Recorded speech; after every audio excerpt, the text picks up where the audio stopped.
Good morning guys. Para magluto tayo ng pancit. Ayan, nagbibisa po tayo ng sibuyas, bawang, gulay, carrots at beans.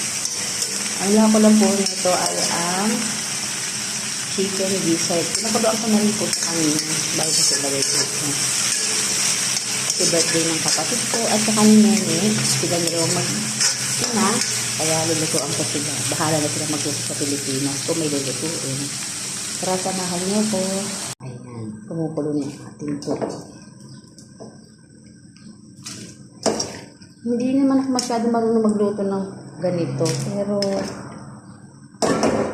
nakita ko lang po ito sa YouTube kung paano gawin. Sa aking kapatid at aking pamangkin. Happy birthday to you.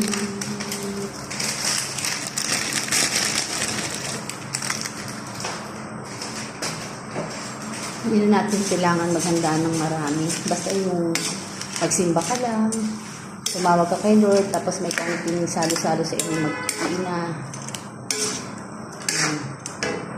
Ayos na yan.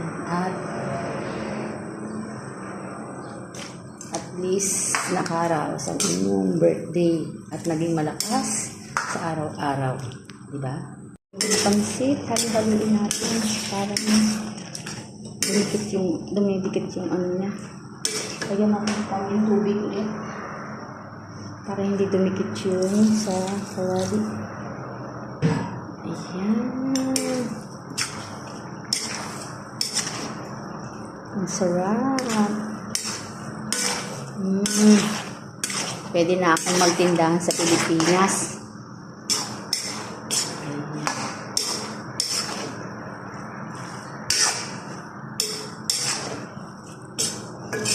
Thank you for watching. Please follow for more.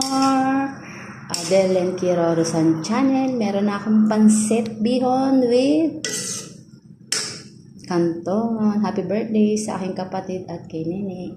Aking handa sa iyo. Tsaka sa iyong mama. Happy birthday.